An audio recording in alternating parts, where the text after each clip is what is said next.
¿Qué tal? ¿Cómo están, amigos y amigas de esta comunidad? Como siempre, un gusto, como siempre, un placer que nos acompañen. Retomar el caso de Javier Lozano Ponzanelli y Gabriel Castañeda Gómez Montt, dos apellidos que ustedes lo saben, suenan y suenan bastante en la política mexicana, porque proceden de dos ex secretarios de Estado en los sexenios panistas, Javier Lozano, así como también Fernando Gómez Montt, Javier Lozano, quien fuera secretario del Trabajo de Felipe Calderón Hinojosa, y el caso de Gómez Montt, quien estuvo en la Secretaría de Gobernación. ¿Y por qué nos ocupamos nuevamente del caso Javier Lozano y Gabriel Castañeda? Porque es un caso que involucra, por supuesto, diferentes facetas, diferentes aristas, pero particularmente la agresión, la violencia, el acoso, el hostigamiento en contra de una persona, y ya no solamente de una, sino de varias que se han atrevido a alzar la voz. Voy a platicar con Amaranda Riojas sobre este tema, a quien saludo, por supuesto, como siempre, con muchísimo gusto. Amaranda, ¿y cómo estás? Hola Jesús, pues te agradezco muchísimo el espacio y que me permita seguir contando lo que está aconteciendo con este caso. Creo que ha sido la única manera de poder encontrar y de seguir en búsqueda de justicia, si no definitivamente esto por la capacidad y el implumentismo que llegan a tener estas personas, hubiera pues no podido ni siquiera salir a la luz a contar lo que me ha pasado, ¿no? Han sido días muy difíciles para mí. Me he tenido que enfrentar hoy a saber que estoy denunciada penalmente, donde ahora mis agresores, las personas que me violentaron sexualmente, se atreven a denunciarme en un ministerio público de Cuauhtémoc 4 a modo, en la Lagunilla, ¿no? Que es ahí de las fiscalías donde inclusive recuerdo que siempre han trabajado, ¿no? Sus actos de, pues sí, corrupción, influentismo y demás, ¿no? Y pues justamente es en esta alcaldía y en esta específica fiscalía donde yo recuerdo que ya habían trabajado, por así decirlo, con otros ministerios públicos, ¿no? Me doy cuenta de esto la semana pasada, tuve la sospecha de que había un tema de una denuncia penal en mi contra, y si me permites explicarte Adelante, cómo adelante. fue porque yo acudo a la fiscalía donde se lleva mi caso, en el búnker, ¿no? La Fiscalía de Delitos Sexuales, y solicito mi carpeta de investigación, todo porque pues ya había tenido un acto intimidatorio por parte de ellos. Trataron de intimidarme y presionarme para que llegara a un acuerdo extrajudicial, ¿no? Para que acordara con ellos fuera de la ley, y denunciaron penalmente a mi abogado, ¿no? Al que fue mi abogado, ya no es mi abogado en este momento, pero lo denunciaron penalmente por fraude procesal. Realmente fue porque hubo ahí un tema de una jurisprudencia en una recusación, etcétera. También tiene que ver un poco con el tema de que el juez Beisa pues no se ha querido recusar, ¿no?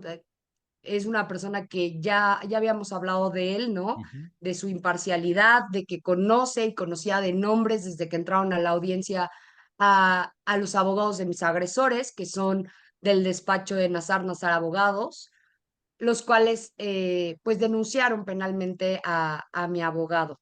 Fue por esa razón que la red Digna Ochoa decide eh, llevar mi caso, toma mi caso, porque aquí ya hay un tema pues, de intimidación y de violencia también un poco institucional, me atrevería a decir, ¿no? Y porque el hecho de intimidar de esa forma a las víctimas denunciando a sus abogados, y ahora en mi caso denunciándolas a las propias víctimas, ¿no? Que se atreven en este país donde hay tanta impunidad y tanta corrupción a hablar y a levantar la voz, ¿no? pues ha sido, ha sido una experiencia terrible, terrible, ¿no? La verdad es que una vez que denunciaron a mi abogado por fraude procesal, me di cuenta que pues todavía tienen muchísimo poder en la fiscalía, ¿no? Tal vez no en la fiscalía de delitos sexuales porque cambiaron a los ministerios públicos, porque cambiaron a los responsables, pero siguen teniendo una fuerte influencia en la fiscalía, ¿no? Denuncian a mi abogado me dice, oye, estas personas quieren llegar a un acuerdo, a un arreglo, y yo le digo, bueno, no se puede, es un caso de violencia sexual, aparte de que no estoy interesada, pero ni siquiera es posible. No, pues sí, ellos piensan que a lo mejor si cambiaras tu declaración y dijeras que fuiste pareja de alguno de los dos, ¿no? Pues podría modificarse el tema, ¿no? Y pues sabemos que en el caso de la violación entre cónyuges se persigue por querella, no por oficio, como en otros casos, y pues entonces pues prescribiría en un año y entonces pues ahí ya habría un tema por el que podrían salir. La verdad es que no sé qué ingenio, no sé qué mecanismo pretendían ellos utilizar, ¿no? Para que esto fuera posible. Obviamente le dije a mi abogado que no estaba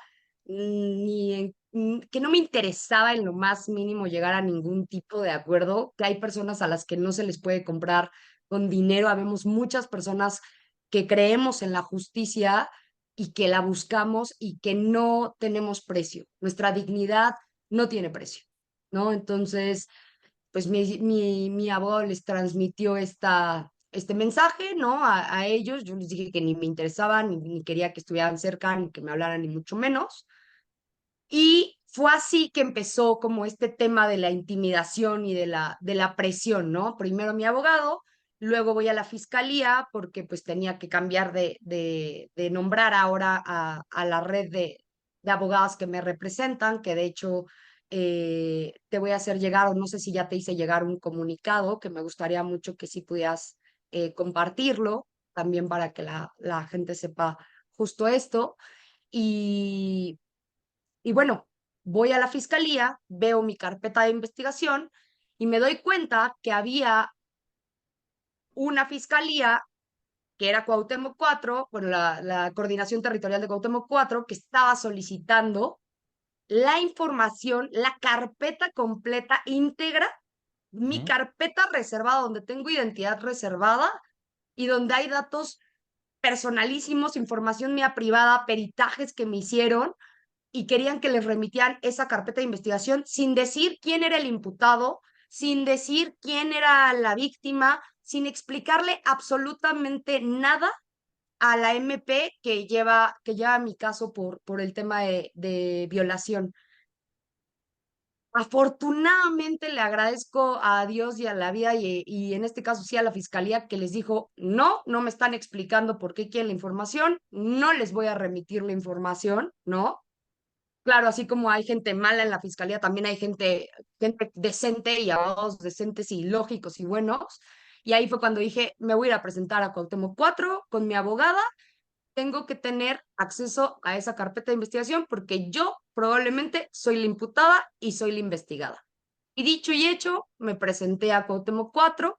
Al Ministerio Público no le quedó otra opción más que prestarme la carpeta de investigación. Efectivamente, yo era la imputada.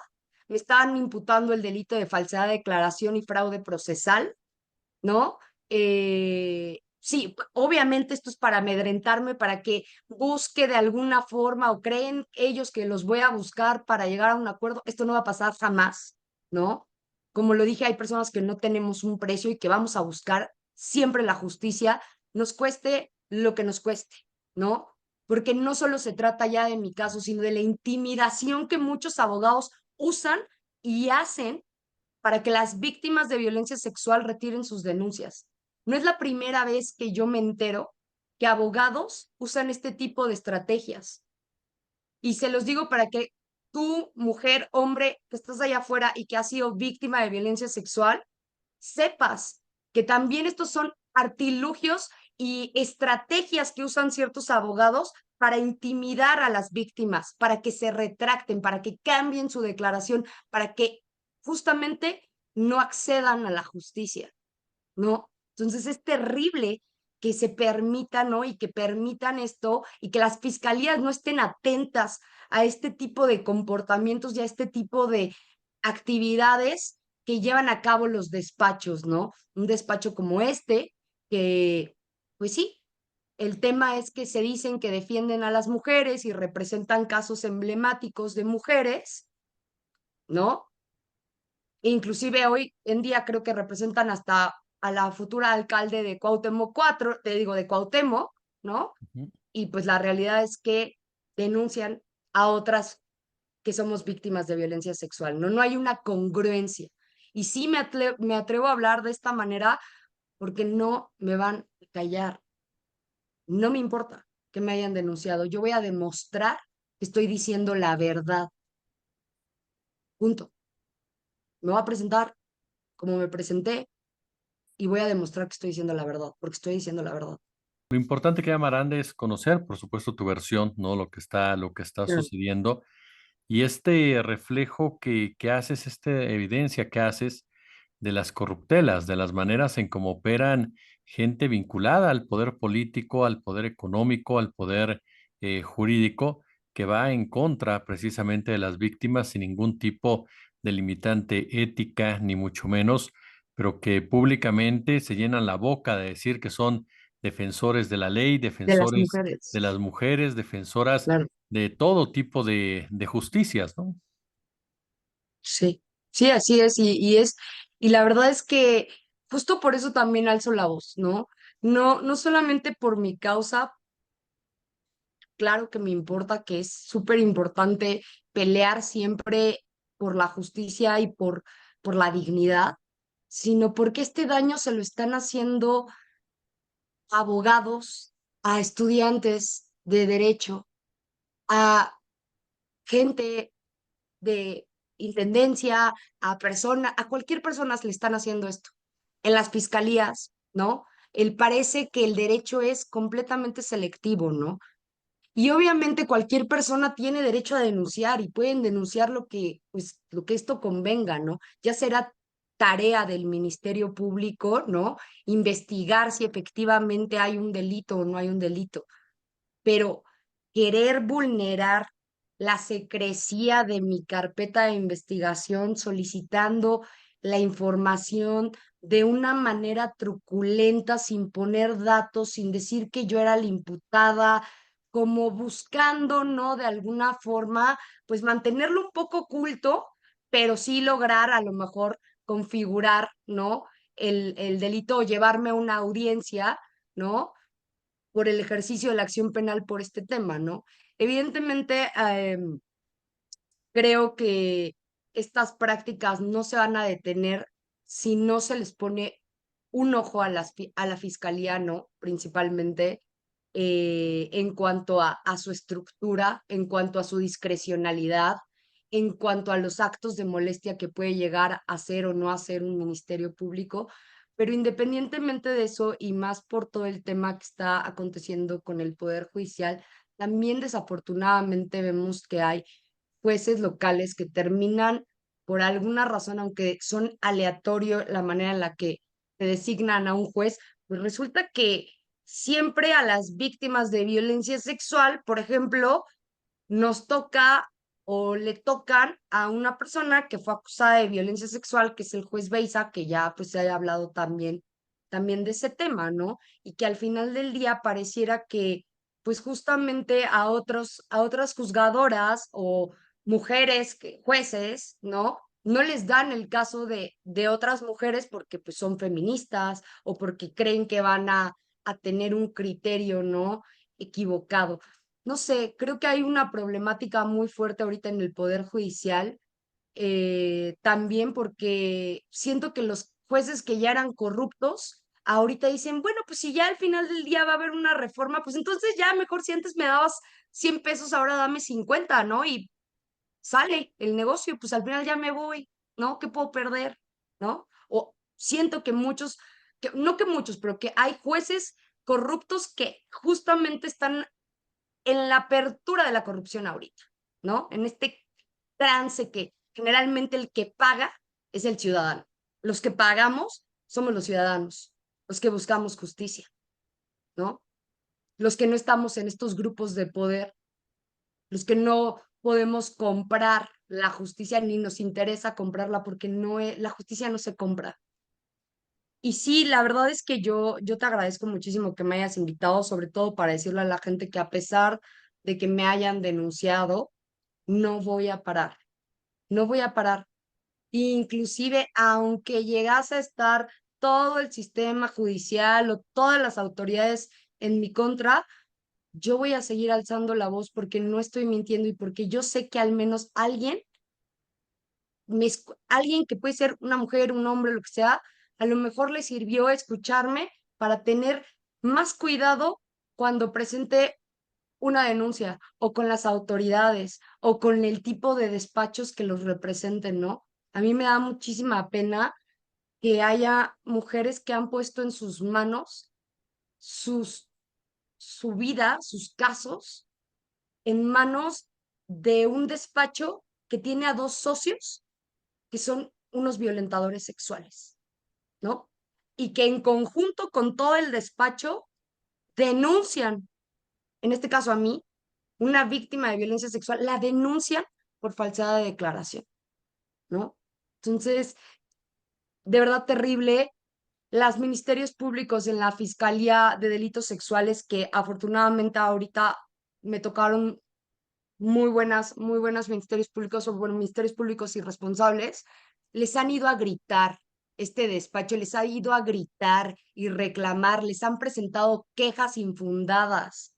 ¿Por qué? Porque no actúan como ellos quieren. ¿Por qué? Porque no se están dejando corromper, ¿no? Están poniendo resistencia.